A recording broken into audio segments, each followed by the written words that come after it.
Hello, and thank you for watching this regional forecast for the Corn Belt.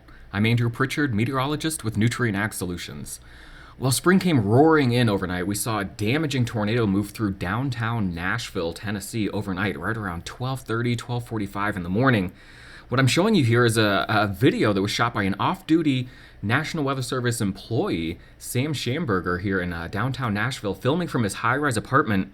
And as you watch along the horizon here, you're seeing all of these power flashes and transformer explosions as the tornado moves from left to right across the screen, again, right through downtown Nashville. There you're seeing it right in this area now as that tornado starts, again, taking out some of the power lines and transformers in the region.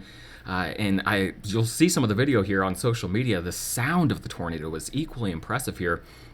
Here's another shot from Daniel Alley, where you can actually see the funnel shape of the tornado moving through the night. Just terrible timing with this kind of thing, tornado moving through a densely populated area in the dark of the night, 12:45 in the morning. Here's a look at that loop, the radar animation as the tornado moved through Nashville. Of course, Nashville right here.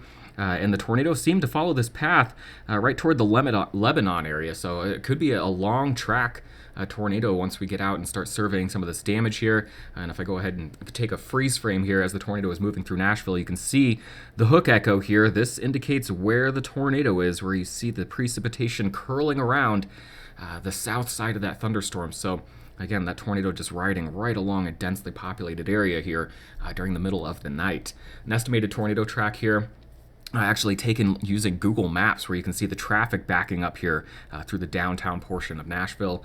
And then again, that tornado continued along Interstate 40 over toward the Lebanon area, and just absolutely apocalyptic scenes coming out of social media here. Shane Morris with this photo from Nashville, and then another shot here of the Germantown area, and you can see downtown Nashville, the skyline here just to the north. So this, again, very densely populated area, and it appears to have been a fairly significant tornado. So my heart's with them today. We'll have to see what daylight ends up revealing later on this morning. As we look at the temperature map here at 4:45 in the morning, we can see the temperature gradient, that frontal boundary, right where those thunderstorms developed, again, with that warm air feeding in advance of our area of low pressure, cooler air coming in on the back side of that. Now, the good news is the strong thunderstorms move off to the south and to the east. Today, we've got a general marginal risk for some strong storms across parts of the mid-Atlantic into parts of the northeastern region here. A wide area with a marginal risk here across the south, with a slight risk a little bit further back to the west across portions of central Texas. As we look at the hazards map, we do still have a tornado watch in effect across portions of Tennessee. We've got thunderstorms continuing to impact the Nashville area, so just insult to injury being added there. This green shading that you see up to the north here, we've got a flood advisory across portions of North Dakota into northwestern Minnesota, where we're starting to melt some of that snowpack. And then, not quite in the Corn Belt, well, starting to push into, I take that back, eastern or western portions of the Dakotas, but then also a widespread area of Montana with a high wind warning, and that is because of a little clipper-like system, a little shortwave that's going to be sweeping from northwest to southeast across the region. So as we head through the next 72 hours, really this entire corridor can expect some gusty conditions as that little system tracks through the area. We'll look at that in a moment, but first, looking at the snow water equivalent. So taking a look at the snowpack and trying to understand how much liquid is trapped within that. And as you look at portions of the eastern Dakotas here into northern Minnesota and Wisconsin, we've got anywhere from 3 to 10 inches worth of liquid in there in that snowpack that we're bringing some warmer temperatures over, a very mild pattern here over the next 1 to 2 weeks. And we're going to begin melting some of that. And so again, that is why we're starting to begin to sound those flood advisory alarms, which we do often this time of year. It is we're heading straight into spring, and a sign of that here is the satellite animation with lightning overlaid, where you can see the incredible lightning activity across portions of the Mid-South, the Ohio River Valley, spreading into the Mid-Atlantic later today, and even some thunderstorm activity accompanying a kind of a lead wave here across portions of the Atlantic Ocean. So very spring-like weather picture here as we get started here on this Tuesday morning. We'll look at the radar, and you can see that thunderstorm activity, again, clustered in the Ohio River Valley, portions of the Mid-South, continuing to move off into the Mid-Atlantic, and then we will be watching a series of little cutoffs making their way up and over the top of an approaching ridge here that could bring some very light precipitation over the next couple of days, and that is just about it as we look out into the 5-day horizon. So a quick peek at the high-resolution NAM model that will kind of show the systems of interest over the next several days.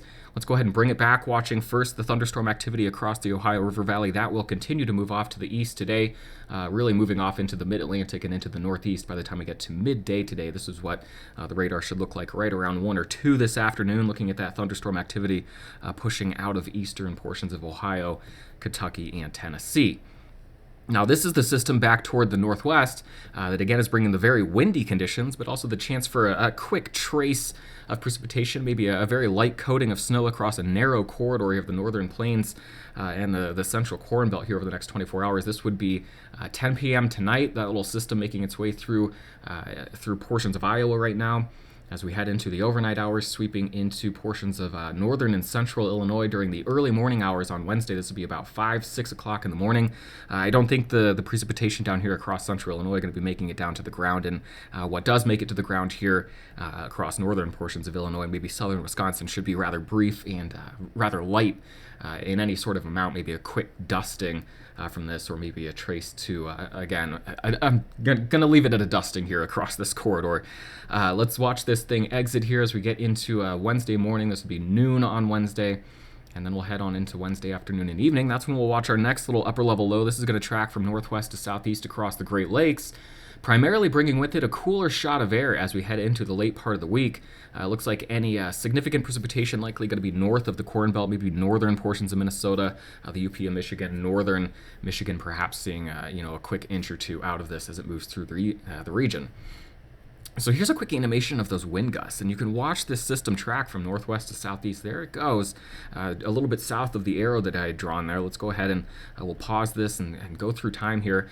Already watching blustery conditions across portions of the Corn Belt, central Illinois, Iowa, Missouri, Indiana, seeing those winds gusting 30 to 35 miles per hour this afternoon, this Tuesday afternoon. And then here comes the next little wave across Montana, portions of the Dakotas, bringing those wind gusts anywhere from 40 to 60 miles per hour during the evening and overnight tonight.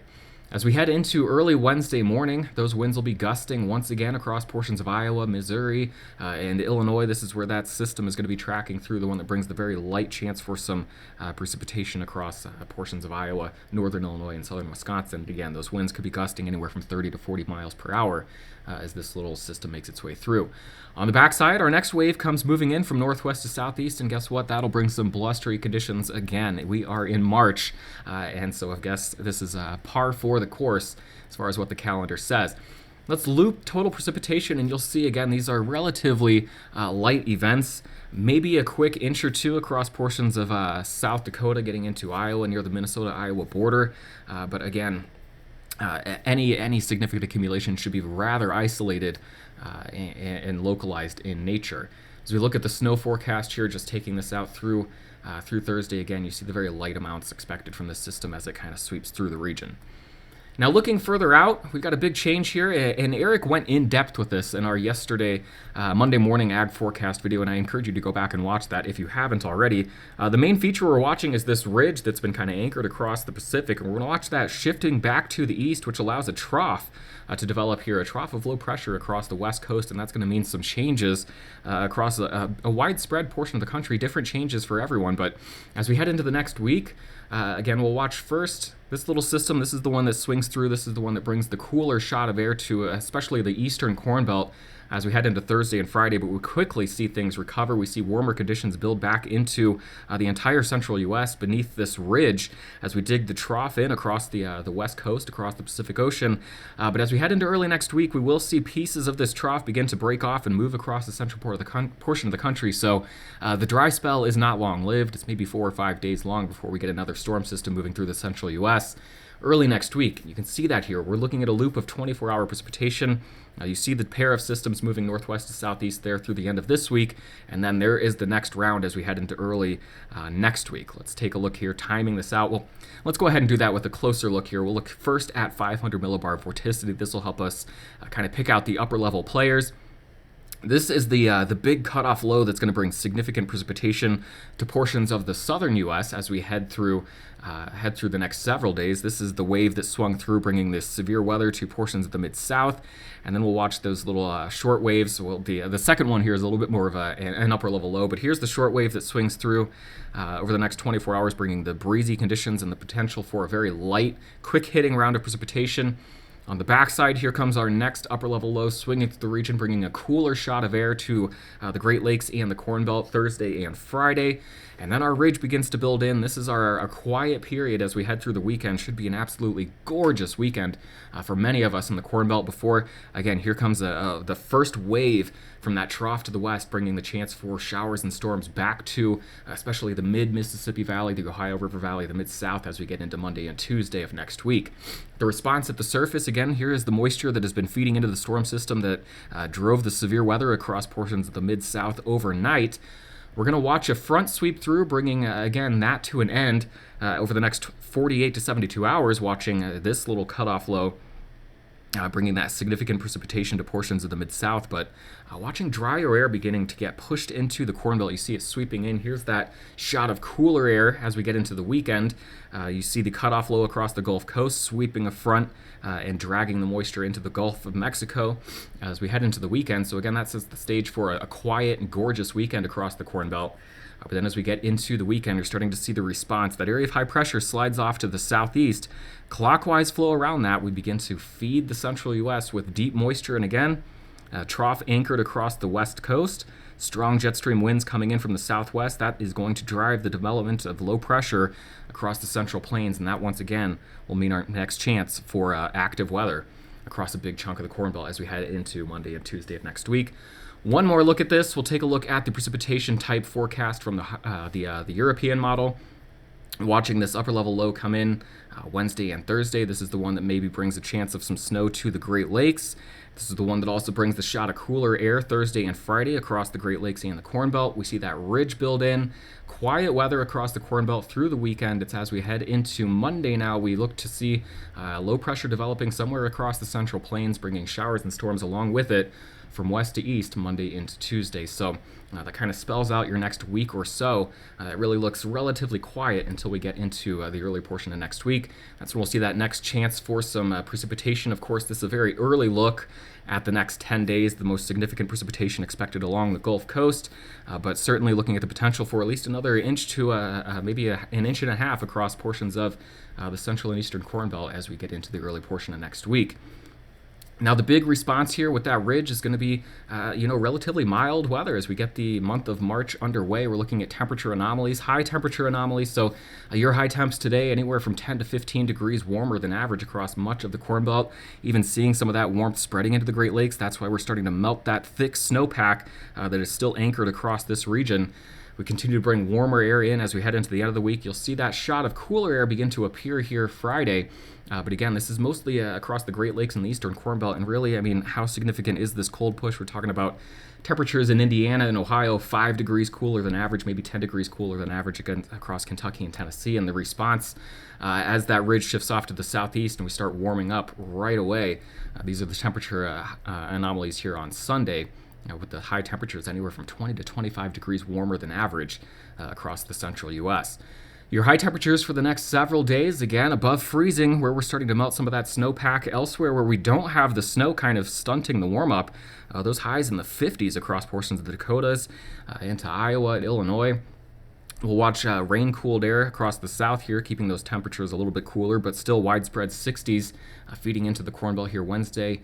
Thursday and Friday, we see that cooler shot of air sink into the region, but you can already see the response on the west side here. The high plains already returning to the 60s to the near 70s by the time we get to Friday. Have a great day. We'll talk to you again on Wednesday morning.